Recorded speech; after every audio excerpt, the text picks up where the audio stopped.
Hermanas, qué bueno verles aquí una vez más. Espero que hayan tenido un buen almuerzo. ¿Comieron bien? Espero que no demasiado bien, porque se me van a dormir esta tarde. Menos mal que tenemos solo una presentación esta tarde y no más. Y luego quiero animarles que continúen leyendo el sílabo cuando vayan a su hotel o el lugar donde se están quedando, porque hay mucho material en el sílabo que no vamos a poder cubrir. Vamos a continuar nuestro estudio en la página 40. Son 179 páginas en el sílabo. Vamos a empezar nuestro estudio en la página 40 y vamos a repasar algunos elementos que cubrimos esta mañana cuando estábamos por terminar la sesión. Estábamos hablando del gran sello oficial de los Estados Unidos de América y nos dimos cuenta que este sello tiene varios elementos en común con el estandarte de los romanos y tiene una conexión muy estrecha con el Imperio Romano. Ustedes notan que en el lado reverso del sello, es decir, en la parte de atrás del sello, tiene un ojo de la providencia y saliendo del ojo de la providencia hay unos rayos del sol. También tiene dos inscripciones en latín. Una inscripción dice Annuit Coeptis, que significa Él ha favorecido lo que hemos emprendido. Y la otra inscripción es Novus Ordo Seclorum, que se puede traducir Nuevo Orden Mundial. Es significativo que las inscripciones están en latín, el idioma del antiguo Imperio Romano, aun cuando ese es un idioma muerto en realidad. Luego vimos que hay una pirámide que tiene 13 niveles, que estaba incompleto, que significa que lo que emprendieron los fundadores todavía estaba inconcluso. El ojo de la providencia representa a Lucifer, quien está mirando lo que se está emprendiendo. Algunos piensan que es el ojo de Dios, pero en realidad es un símbolo masónico que representa el ojo de Lucifer.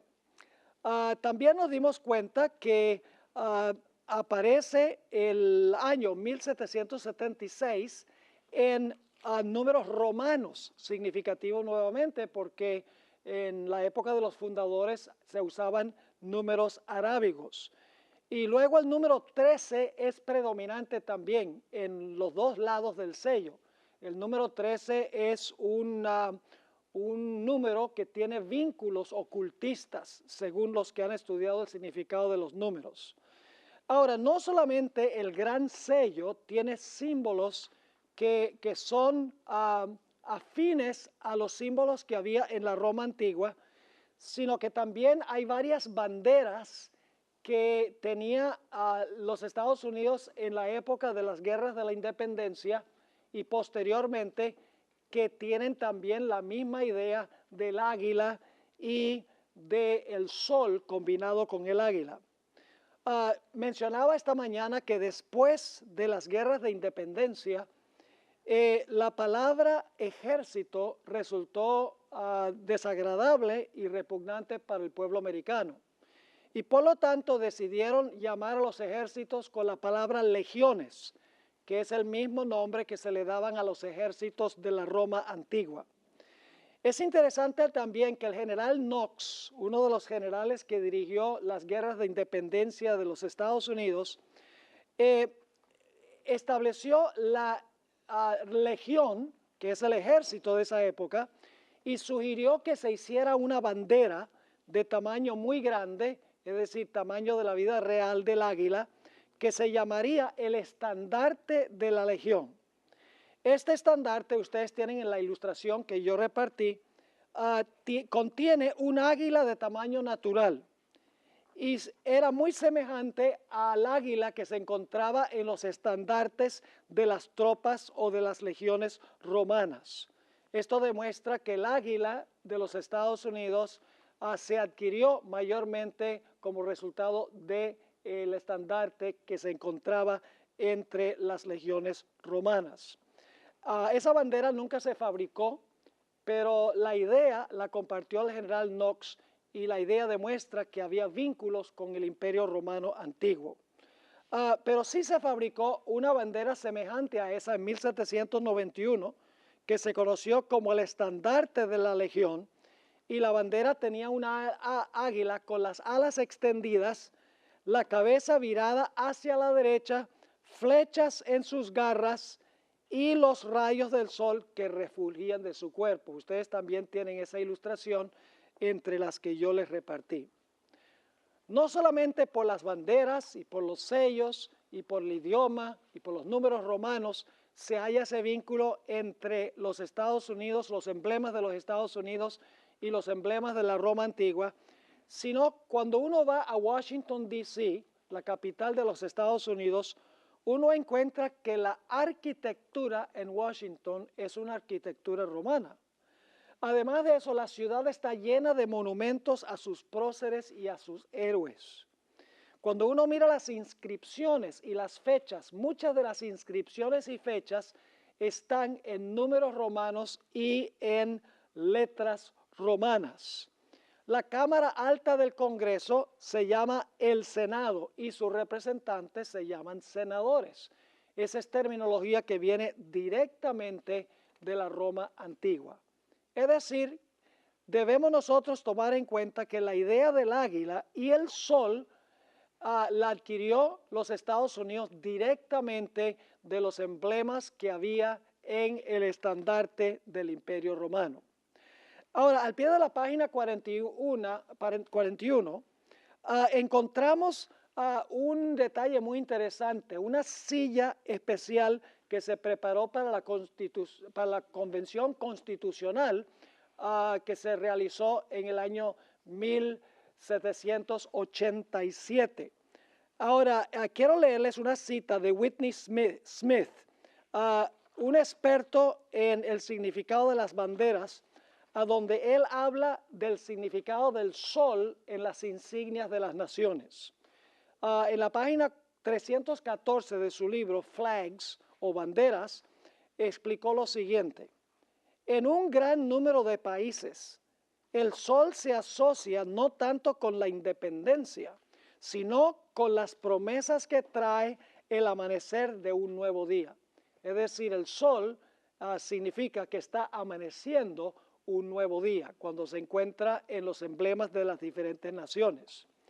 Esta idea de que el sol naciente representa el amanecer o nacimiento de una nueva era o de un nuevo orden se puede discernir claramente en un comentario que hizo Benjamin Franklin en 1787 en la Convención Constitucional en Filadelfia, es donde se adoptó la Constitución de los Estados Unidos.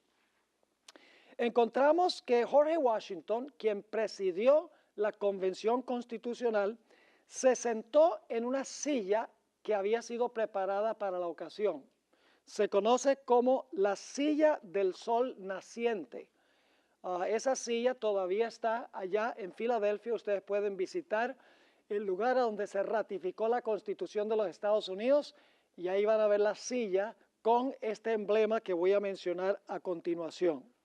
En el espaldar de la silla se encuentra esculpido un hermoso sol. Y ese sol ya es amarillo, pero ha perdido un poquito su lustre. Me imagino que era más brillante antes, pero todavía se ve un poquito amarillo ese sol. Cuando terminó la Convención Constitucional, Benjamin Franklin hizo un comentario muy significativo en cuanto a ese sol. Voy a leer lo que él dijo. A menudo he mirado ese sol detrás del presidente, que era Washington, sin poder determinar si el sol era naciente o poniente. Porque cuando uno lo mira, uno no sabe si el sol se está poniendo o si el sol se está levantando. Pero note lo que dice la última parte de su declaración. Pero ahora finalmente tengo la dicha de saber que es un sol naciente, que en la Convención Constitucional sencillamente significaba que los Estados Unidos estaba levantándose al poder, estaba amaneciendo en esta nación un nuevo día, como decía Whitney Smith en su libro. Ahora, Elena G. de White afirma claramente que al final de la historia se dirá en los Estados Unidos que la imposición de una ley dominical, una ley del día del sol, traerá un nuevo día de paz y de prosperidad a la nación. Es interesante leer esa cita de la hermana White. Recuerden que el emblema del sol, según los expertos, significa el amanecer de un nuevo día. Todos sabemos lo que va a pasar con los Estados Unidos, como resultado de las múltiples abominaciones que se están practicando, entre las cuales está el matrimonio entre homosexuales, que va en contra del plan de Dios en la creación, y luego la ley dominical. La hermana White dice que los Estados Unidos se va a desprender de la justicia, se va a desprender de Dios. Y como resultado las cosas van a ir de mal en peor. Pero para tratar de traer a la nación otra vez al lugar donde estaba antes, con paz y con prosperidad, con la idea de tener un nuevo día, el amanecer de un nuevo día, se va a imponer una ley dominical pensando que eso va a traer prosperidad de nuevo. Note lo que dijo la hermana White o escribió en El conflicto de los siglos, página 576. Se declarará que los hombres ofenden a Dios al violar el descanso del domingo, que este pecado ha traído calamidades que no concluirán hasta que la observancia del domingo no sea estrictamente obligatoria, y que los que proclaman la vigencia del cuarto mandamiento, haciendo con ello que se pierda el respeto debido al domingo y rechazando el favor divino, turban el pueblo y alejan, ¿qué cosa? Alejan la prosperidad temporal. Es decir, para recuperar un nuevo día, para regresar a lo que fue la nación en su origen, es necesario imponer por ley el día del sol como el día de reposo nacional. Ahora, alguno podría objetar y decir, si vinculamos el águila de los Estados Unidos con el águila de Roma, ¿no tendríamos también que vincular el león de Babilonia con el león de Inglaterra? ¿O el oso de Medo-Persia con el oso de Rusia? ¿O el dragón chino con el dragón romano? La respuesta a esta pregunta es que no, por dos razones. Número uno, Inglaterra, Rusia y China no han profesado haber adquirido sus símbolos nacionales de Babilonia, Medo-Persia y Roma. Es decir, no hay ninguna conexión histórica entre el león de Inglaterra y el león de Babilonia. No hay ninguna conexión histórica entre el oso de Rusia y el oso de Medo-Persia. No hay ninguna conexión histórica entre el dragón de la China y el dragón que encontramos en Apocalipsis el capítulo 12, que representa a Roma. En segundo lugar, Mateo 24 tiene una doble aplicación. Si la abominación asoladora, escuchen bien, se relacionaba con Roma, el águila y el sol, en el tiempo de la destrucción de Jerusalén, entonces el cumplimiento final tiene que tener también una relación con Roma, con el águila y ¿con qué? Y con el sol, porque Mateo 24 tiene una doble aplicación. Ahora vamos a estudiar algo muy interesante, y es que hay una conexión entre la antigua Babilonia de Nabucodonosor y la Babilonia final que se menciona en el libro de Apocalipsis. Hay una conexión continuada desde la Babilonia antigua hasta la Babilonia moderna. Vamos a examinar esto ahora al pie de la página 42. Al examinar las escrituras, claramente la abominación asoladora de Mateo 24:15 tiene un doble cumplimiento. Uno histórico, como hemos visto en la destrucción de Jerusalén, y el otro durante los 1260 años y al final de la historia, cuando los Estados Unidos se una con el papado. Y algunos de ustedes estarán diciendo, pastor, entonces usted está diciendo que Mateo 24 tiene una triple aplicación, porque si se aplica a la destrucción de Jerusalén, se aplica a los 1260 años y se aplica al tiempo del fin, entonces tendría una triple aplicación. Pero vamos a encontrar que no es así, porque en realidad la crisis final es una continuación de lo que sucedió durante los 1260 años. Lo que pasa es que cuando terminaron los 1260 años, se suspendió el poder del papado y hemos tenido una época de paz. Pero la herida mortal del papado será sanada, según dice la Biblia, y luego el papado se va a comportar en el futuro como se comportó en el pasado. Es decir, va a ser lo mismo en el futuro que lo que hizo durante los 1260 años.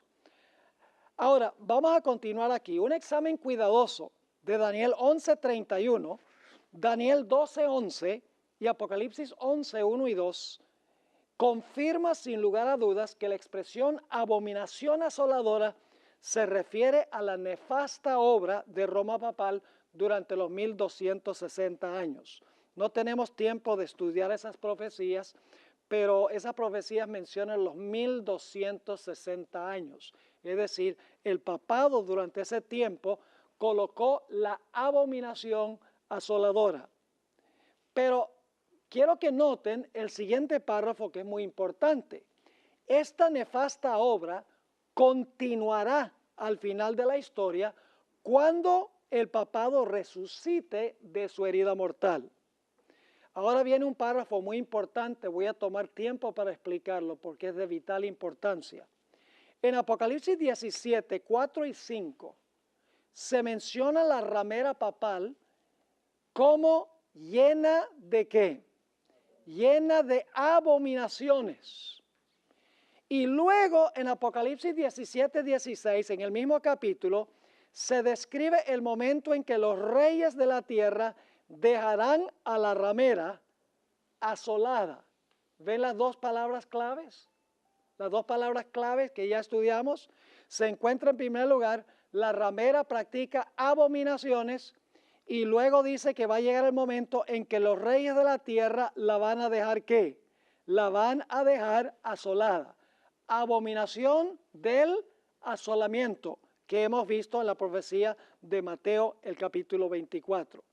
La palabra griega abominaciones, que se usa en Apocalipsis 17, 4 y 5, se halla también en Mateo 24, 15 y Marcos 13, 14. Es la mismita palabra, abominaciones.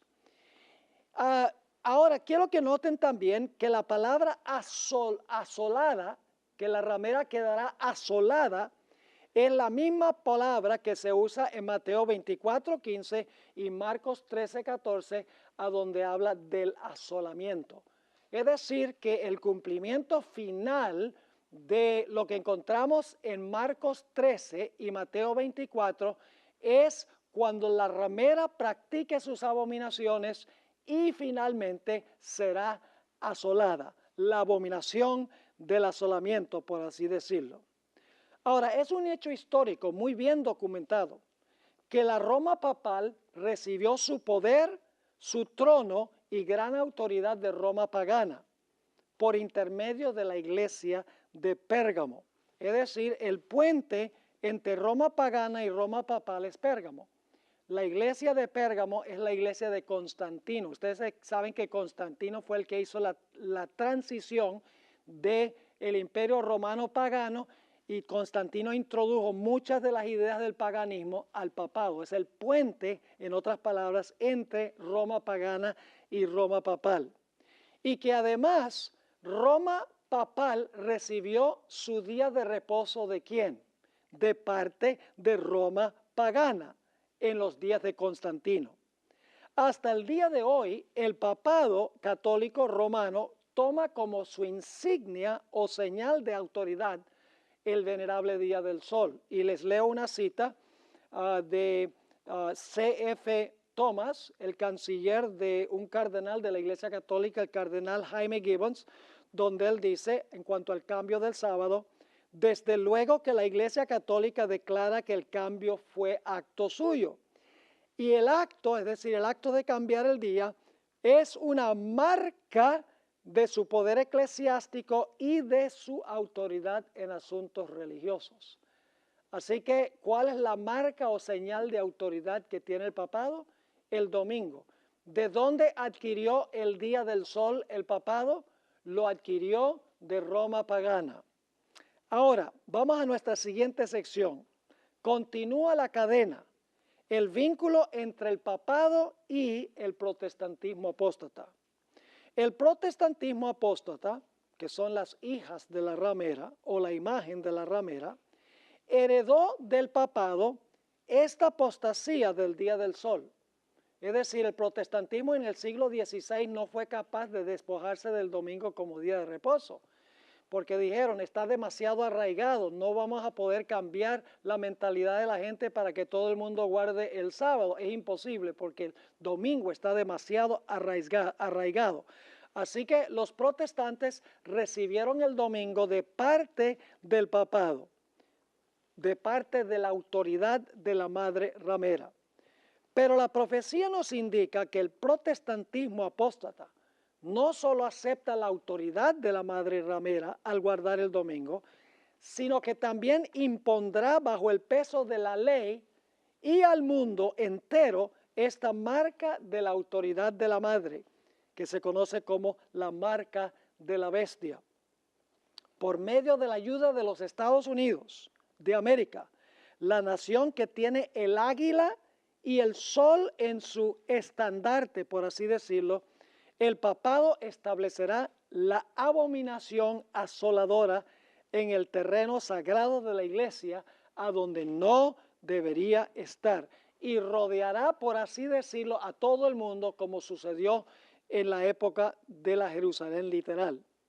Entonces los Estados Unidos, por medio de su sello oficial del águila sol o el gran sello que certifica todos los actos oficiales del gobierno federal, decretará la observancia del Día del Sol bajo la amenaza de penalidades civiles.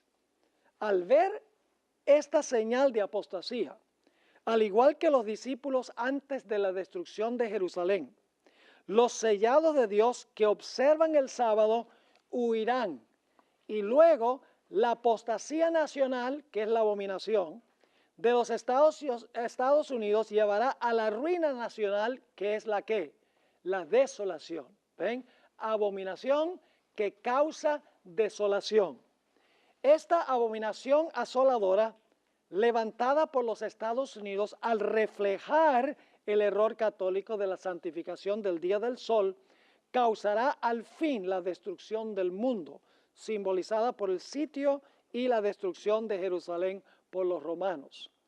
En este sentido es muy significativo, ya que Mateo tiene una doble aplicación, Mateo 24, que Jesús dijo, porque donde quiera estuviere el cuerpo muerto, allí se juntarán, ¿qué cosa? Las águilas. ¿Hubo águilas relacionadas con la destrucción de Jerusalén en el año 70, sí o no? ¿Cómo no? ¿Hubo águilas en relación con la destrucción de Jerusalén en los días de Nabucodonosor? Sí. ¿Estará de alguna manera involucrada el águila en la apostasía final, la abominación asoladora al final? Sí, a través del águila de la nación que iba a imponer el día del sol como día de reposo. Es la nación representada por el águila que causará la destrucción final del mundo. Lo que parecerá ser la esperanza y salvación del mundo resultará ser la causa de su destrucción. Elena White vio esta conexión entre los ejércitos romanos y lo que sucederá con los Estados Unidos, porque alguno pensará, bueno, está muy interesante el paralelo, pero sí habrá alguna relación entre el sol en el estandarte de los romanos, donde le rindieron adoración, y el día del sol al final de la historia. ¿Será que hay alguna relación entre esos dos y el águila de Roma y el águila de los Estados Unidos? La hermana White lo captó. Vamos a ver dos citas de la hermana White. Dice en Testimonios para la Iglesia, tomo 5, página 426 y 427. Sí, fíjense la comparación que hace la hermana White. Por el decreto que imponga la institución del papado en violación a la ley de Dios, nuestra nación se desvinculará completamente de la justicia. ¿Qué es lo que va a causar que los Estados Unidos se desvincule completamente de la justicia? La imposición del día del papado. ¿Se están dando cuenta aquí? Es decir, esto viene de Roma pagana a Pérgamo, los días de Constantino, se pasa a la cuarta iglesia, que es la iglesia de Tiatira, la iglesia papal.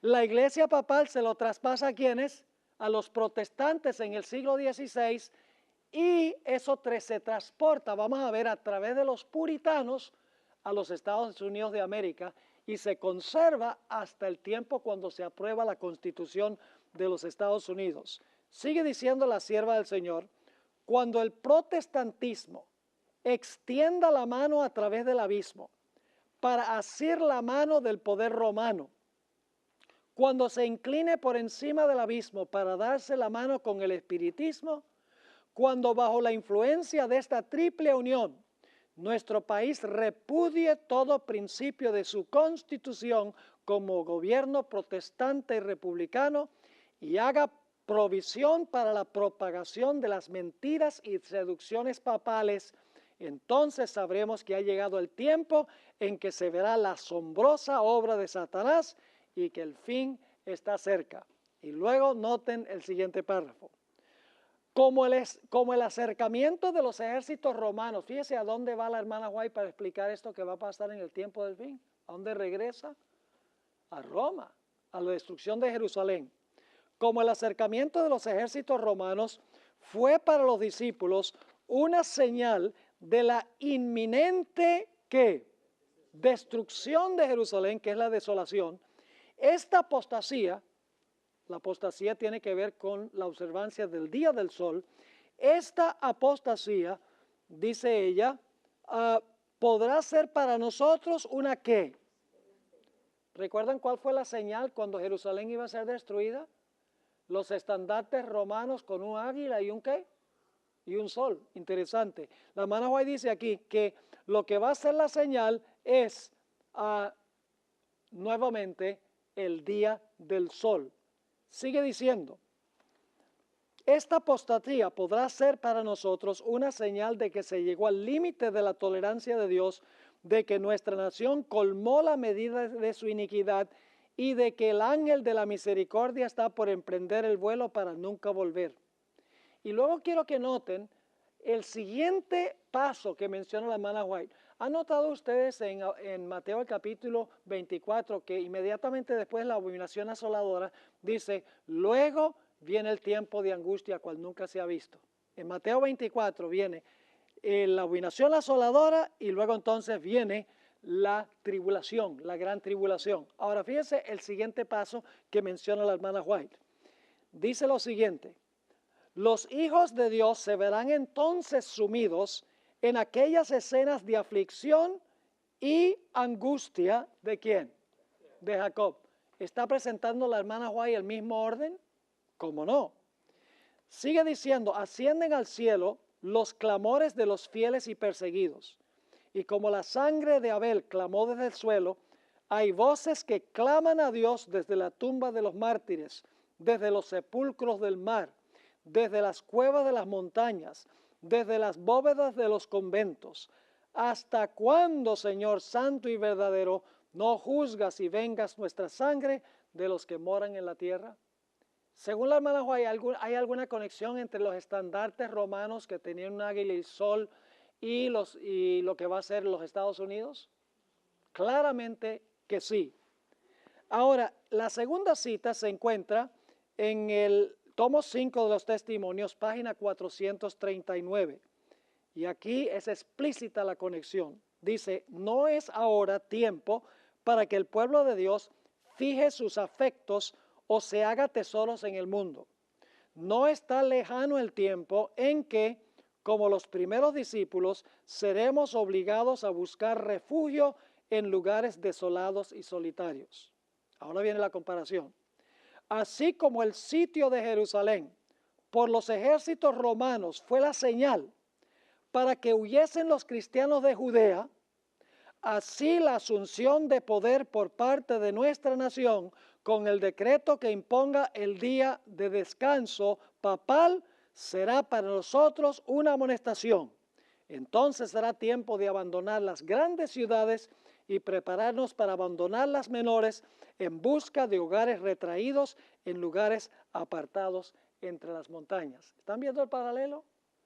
La hermana White claramente vio una relación estrecha entre los estandartes romanos que tenían un águila y un sol y adoraron al sol, y los Estados Unidos cuyo emblema es el águila, y la imposición del domingo como el día del sol. Notemos otras 3 citas de la hermana White sobre este tiempo. Eventos de los últimos días, páginas 136 y 137. El pueblo de los Estados Unidos ha sido un pueblo favorecido. Yo creo que eso es verdad, porque todo el mundo quiere venir para acá. Bueno, no todo el mundo, pero mucha gente quiere venirse para acá. Ahora escuchen, pero cuando restrinjan la libertad religiosa, renuncien al protestantismo y apoyen al papado, la medida de su culpa se habrá completado y en los libros del cielo se registrará apostasía nacional. Esa es la abominación. Y luego, si ustedes siguen leyendo esa cita, dice que la apostasía nacional será seguida por la ruina nacional. Esa es la asolación. En el comentario bíblico adventista, tomo 7, página 988, encontramos una idea similar. La hermana White repite esto muchas veces en sus escritos. Dice, cuando nuestra nación promulgue leyes en sus concilios legislativos para comprometer la conciencia de los hombres en cuanto a sus privilegios religiosos, imponiendo la observancia del domingo y usando un poder opresivo contra los que guardan el día de reposo del séptimo día, la ley de Dios será sin duda invalidada en nuestro país. Y la apostasía nacional, ¿qué es lo que lleva a la apostasía nacional? ¿La imposición de qué? Del día del sol. Dice la apostasía nacional, a la apostasía nacional seguirá ¿qué cosa? La ruina de la nación. La abominación que lleva al asolamiento. Es decir, la abominación asoladora al final de la historia es la ley dominical. Noten esta cita muy poderosa de la revista Signs of the Times, junio 12, 1893. Cuando la tierra que el Señor levantó para darle refugio a su pueblo, para que pudieran adorarle conforme a los dictados de sus propias conciencias, la tierra sobre la cual Dios ha colocado por largos años el escudo de la omnipotencia, la tierra que Dios ha favorecido haciéndola depositaria de la religión pura de Cristo. Cuando dicha tierra, por medio de sus legisladores, este es el acto nacional, es una ley dominical nacional, por medio de sus legisladores, repudie los principios del protestantismo y apoye la apostasía romana que procuró alterar la ley de Dios. ¿Hay alguna conexión entre los Estados Unidos y Roma papal en lo que respecta al día de reposo? Claro que sí. Entonces se revelará la obra final del hombre de pecado. Los protestantes le brindarán toda su influencia y apoyo al papado por un acto nacional. ¿Qué es un acto nacional? Es una ley del Congreso de los Estados Unidos. Dice, por un acto nacional impondrán la observancia del falso sábado y le darán vida y vigor. ¿Por qué habría que darle al papado vida y vigor? Porque el papado tiene una ¿qué? Tiene una herida mortal. Así que dice, por un acto nacional impondrán la observancia del falso sábado y le darán vida y vigor a la fe corrupta de Roma y así revivirán. Noten otra vez la idea del sanamiento de la herida. Revivirán su tiranía y su opresión de la conciencia. Entonces será tiempo para que Dios obre con gran poder para vindicar su verdad. Así que vamos a repasar la cadena de cómo el día del sol va desde la Babilonia antigua hasta los Estados Unidos, las hijas de la ramera en el tiempo del fin. Aquí tenemos un resumen de esto. En Babilonia había un grupo de personas que se conocían como los magos, eran los líderes religiosos de Babilonia. Cuando el rey Darío conquistó la ciudad de Babilonia, sabemos que la historia nos dice que estos magos de Babilonia fueron expulsados de Babilonia y fueron a parar a Pérgamo, en Asia Menor. Luego sabemos que en el año 520, Darío I, que no es el mismo Darío que conquistó la ciudad de Jerusalén, nuevamente tomó a estos individuos, el remanente de los magos que adoraban al dios Sol, y los expulsó y fueron otra vez a parar a Pérgamo. Y en el año 483 lo mismo sucedió con el rey Jerjes. Nuevamente habían algunos de estos magos que tenían la religión babilonia y fueron expulsados a Pérgamo, llevando allí sus ideas religiosas politeístas.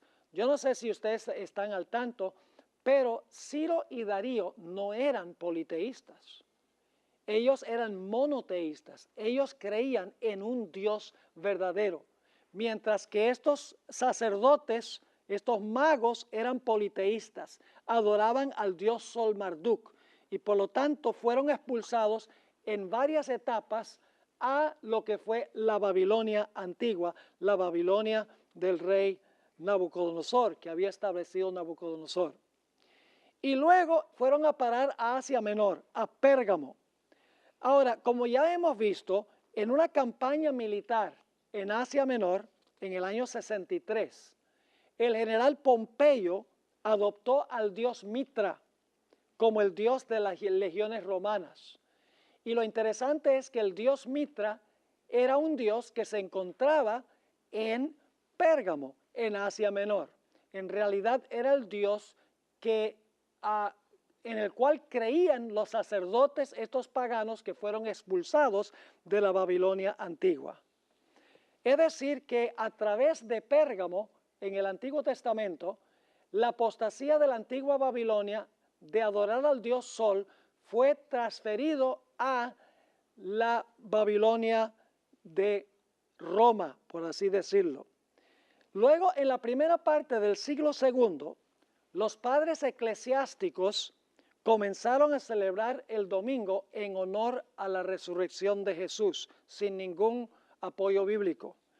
Luego, en el siglo IV, Constantino, quien adoraba al sol bajo el nombre Deus Sol Invictus, fusionó la adoración al dios Sol con la observancia del domingo en honor a la resurrección de Jesús. El emperador adoraba al dios Sol y los cristianos adoraban en el día del sol. Siendo un político sagaz y oportunista, fusionó las dos ideas a fin de unir el imperio romano. En marzo del año 321, como nosotros sabemos, Constantino emitió la primera ley dominical. Y aunque esta era una ley civil, es decir, era una ley no religiosa, en poco tiempo la iglesia tomó esa ley y la convirtió en una ley religiosa en el concilio de la Odisea en el año 336. La Roma papal luego entonces tomó la observancia del día del sol en la época de Constantino, lo tomó como su día de reposo. La Roma papal nos dice que la observancia del domingo como día de reposo es acto suyo. Ahora, una cosa interesante, si ustedes visitan el Museo del Vaticano, por ejemplo, una cosa que les va a impactar es ver la cantidad de soles que hay allí en ese Museo del Vaticano. Hay soles en todas partes. Hay soles en los templos, en las catedrales, en las obras de arte, en las imágenes, en los cálices, soles y soles y soles por todas partes. Eso viene directamente del paganismo de Roma imperial. Ahora, ¿qué sucedió? El papado implementó el falso día de reposo. Daniel 7:25 dice que pensó que podía cambiar la ley de Dios.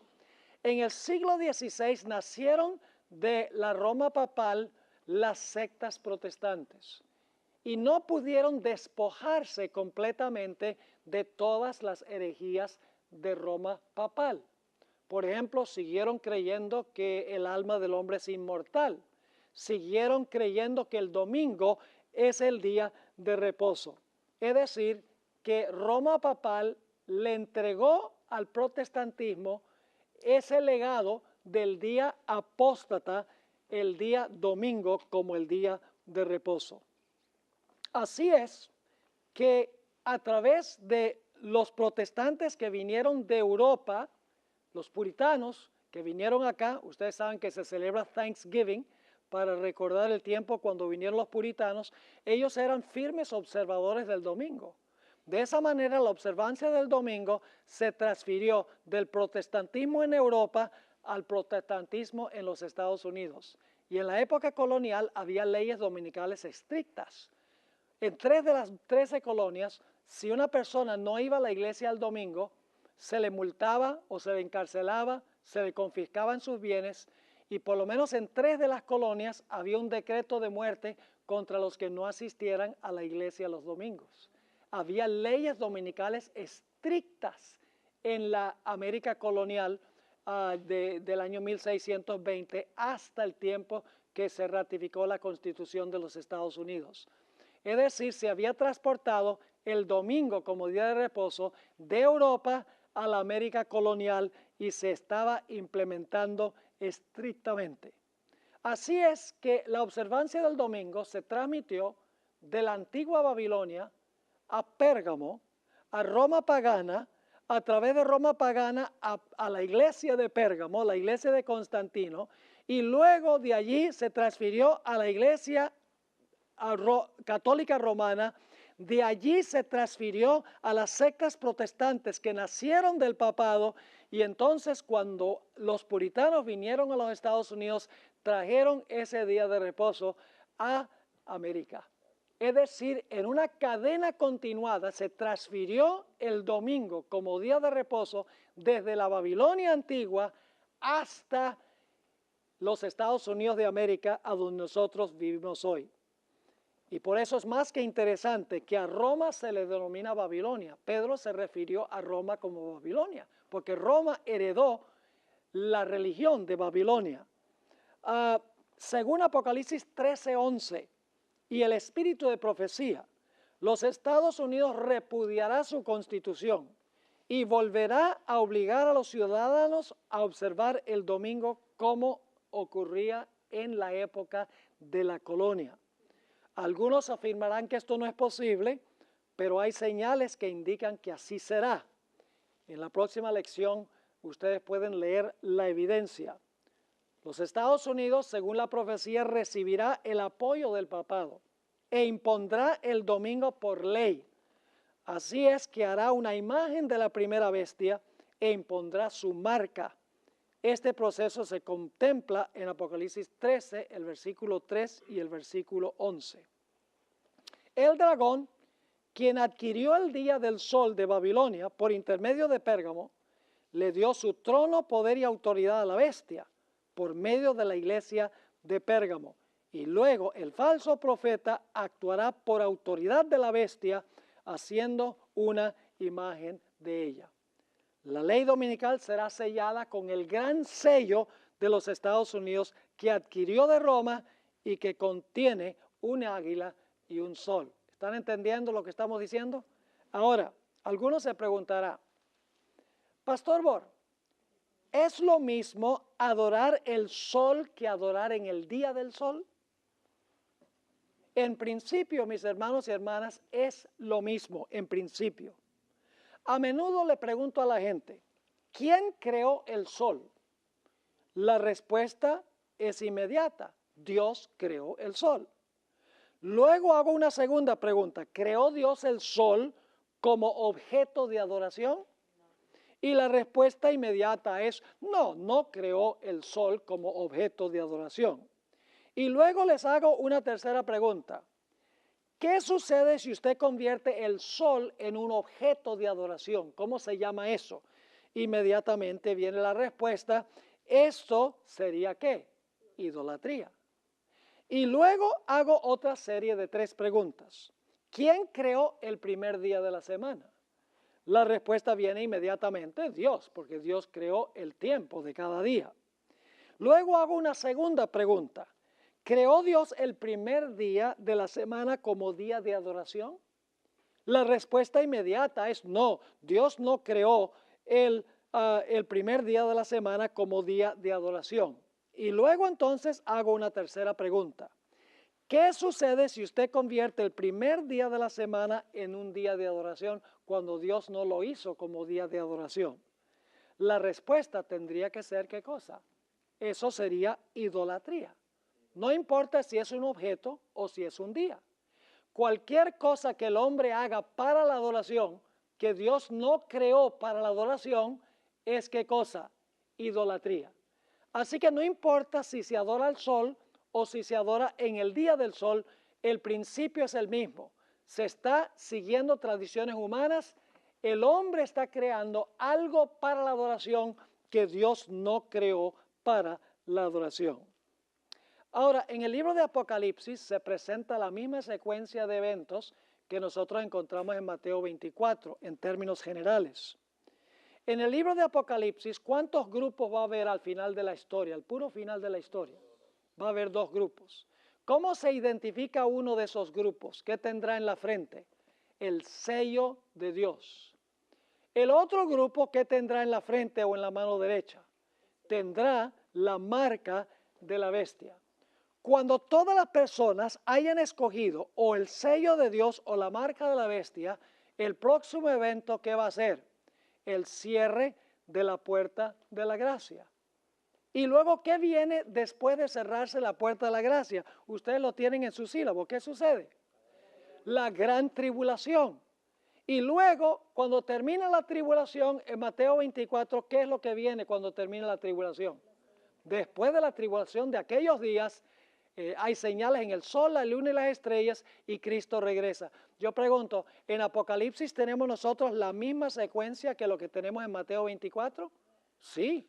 Tenemos el sello de Dios o marca la bestia, divide a toda la raza humana en 2 grupos. Se cierra la puerta de la gracia, luego viene el tiempo de angustia y la segunda venida de Jesús. Ese es el mismo orden en Apocalipsis y también en Mateo el capítulo 24. Ahora, nosotros notamos en Mateo 24:20 que los que estaban en la ciudad que escaparon, ¿qué día guardaban? Guardaban el sábado como día de reposo.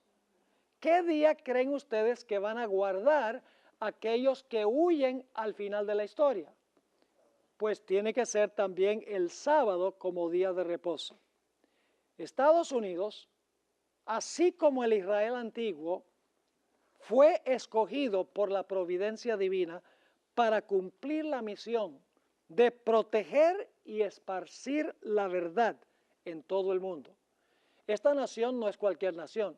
Dios la escogió específicamente como un lugar de refugio a donde se pudiera predicar con libertad el mensaje final de Dios, para proteger la verdad de Dios, con plena libertad civil y libertad religiosa. Este país ha tenido un impacto mundial que ha llevado la predicación del Evangelio a toda nación del planeta. Tiene una constitución que garantiza la libertad civil y la libertad religiosa para cumplir libremente su misión. Pero cuando esta nación repudia su constitución y cometa la peor abominación de la historia, que es imponer la observancia del día del sol, como en los días de Ezequiel estaban adorando, ¿qué cosa? El sol, que era el clímax o la cúspide de todas las abominaciones. Entonces Dios registrará en los libros del cielo apostasía nacional, que será seguida por la ruina nacional. Ahora es interesante notar que después de la abominación asoladora, en Mateo 24:17, dice que los fieles iban a huir la ciudad de Jerusalén. ¿Qué va a suceder cuando se imponga la abominación asoladora en los Estados Unidos? ¿Qué va a hacer el pueblo de Dios? El pueblo de Dios también va a tener que huir. Ahora, en Mateo dice, huyan a los montes de Judea. Los que están en Judea, huyan a los montes.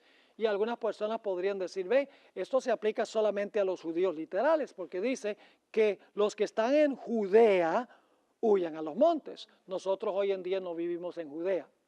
Por eso es importante tomar en cuenta que hay más que un solo relato de las señales del fin. Si comparamos el Evangelio según San Lucas, el capítulo 17 y el versículo 31 y 32, encontramos que lo que Mateo aplica a los que viven en Judea, en Lucas 17, se aplica a lo que deben hacer los seguidores de Jesús en todas partes del mundo.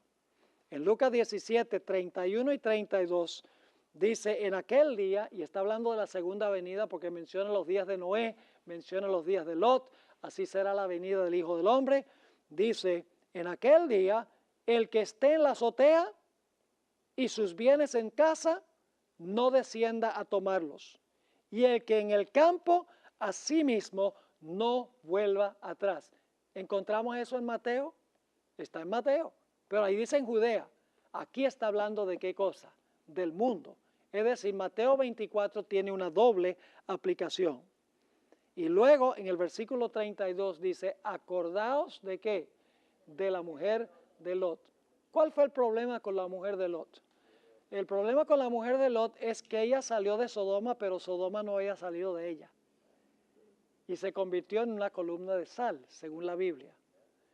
Ahora, quiero leerles una última cita en esta lección sobre lo que va a pasar cuando el pueblo de Dios huya. Hermanos y hermanas, nosotros no nos imaginamos cómo va a ser el tiempo de angustia. Nosotros podemos pensar que va a ser lo peor, pero va a ser aún peor de lo que nosotros nos podemos imaginar. Leímos en cuanto a lo que sucedió con Jerusalén, vino la abominación asoladora, el pueblo de Dios vio la señal, huyeron, y luego entonces los romanos volvieron y circularon la ciudad y ya no había escape, se había realizado la separación. Y entonces nos dimos cuenta que en la ciudad había hambre, había pestilencia y había alborotos, insurrecciones, etcétera. Padres entregaban a los hijos, hijos a los padres, amigos traicionaban a amigos. Es decir, no había seguridad en ninguna parte. Las madres se comían a sus hijos, según vimos. Hermanos y hermanas, eso se va a intensificar. Eso va a ser a nivel mundial y va a ser peor. Fíjense lo que dice el Espíritu de Profecía sobre el tiempo de angustia que viene después de la abominación asoladora. Conflicto de los siglos, página 600. Cuando Él abandone el santuario, ese es el momento del cierre de la gracia, las tinieblas envolverán a los habitantes de la tierra. Durante ese tiempo terrible, los justos deben vivir sin intercesor a la vista del Dios Santo. Y ahora fíjense lo que va a pasar cuando Dios retira su espíritu, cuando Jesús deja de interceder. Nada refrena ya a los malos. Y Satanás tiene control completo sobre los impenitentes empedernidos. ¿Pueden ustedes imaginarse un planeta a donde Satanás tiene total control sobre los impenitentes? No los justos, sobre los impenitentes.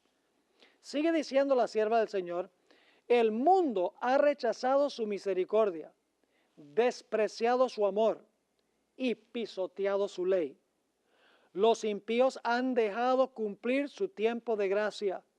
El Espíritu de Dios, al que se opusieron obstinadamente, acabó por apartarse de ellos. Desamparados ya de la gracia divina, están a merced de Satanás, el cual sumirá entonces a los habitantes de la tierra en una gran tribulación final. ¿Es eso lo que menciona Mateo después de la abominación asoladora? El pueblo de Dios huye y ahora viene la gran tribulación que nunca se ha visto jamás. Es exactamente lo que dice Mateo 24. Elena White está comentando sobre lo que va a suceder después que se hayan dividido los dos grupos. Y luego entonces sigue diciendo la sierva del Señor, como los ángeles de Dios dejen ya de contener los vientos violentos de las pasiones humanas, todos los elementos de contención se desencadenarán. Y ahora fíjense la última parte de la cita. El mundo entero, ¿cuánto? El mundo entero será envuelto en una ruina más espantosa que la que cayó antiguamente sobre Jerusalén. Y ustedes dicen, ¿cómo puede ser peor que lo que pasó con la ciudad de Jerusalén. Pero la sierva del Señor dice que será una ruina más espantosa que la que cayó sobre Jerusalén, y dice que sucederá en el mundo entero. Ahora, hay un punto con el cual quiero terminar.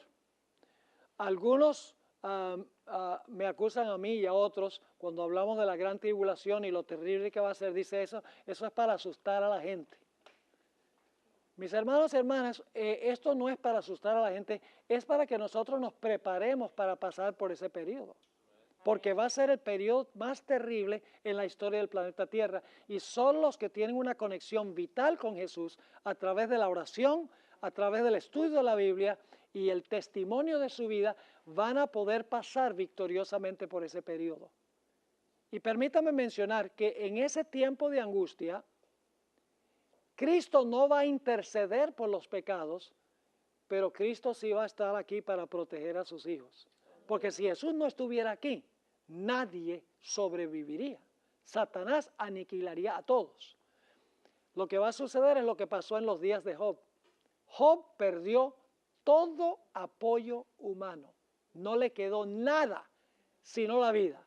Perdió sus posesiones, perdió sus hijos, perdió el apoyo de su esposa, sus amigos se volcaron en contra de él, perdió sus criados y sus siervos, perdió todo lo que tenía.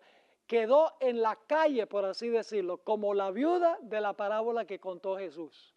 Y sin embargo, Job había desarrollado una experiencia fuerte con su Señor en tiempos de prosperidad. Amén. Y por lo tanto, Job dijo, aunque me matare, aún confiaré en Él. Dijo, yo sé que mi Redentor vive. Dice, cuando pase del horno, dice, saldré como oro afinado en el fuego. Job no se soltó de la mano de Dios. Estaba preparado para esa crisis. La pregunta clave es si nosotros estamos preparados para afrontar esa crisis, cual nunca se ha visto en la historia de nuestro planeta. Espero que lo que hemos estudiado sea de beneficio para nosotros. La historia se va a repetir. Lo que pasó con Jerusalén va a suceder de nuevo a nivel mundial. El estandarte romano que tenía el águila y el sol será repetido espiritualmente en los Estados Unidos, en un país que tiene como emblema el águila, que impondrá el día del sol. Y como en el pasado el pueblo de Dios fiel huyó, el pueblo de Dios huirá. Vendrá el tiempo de angustia, pero el pueblo de Dios será libertado, todos los que se hayan escritos en el libro.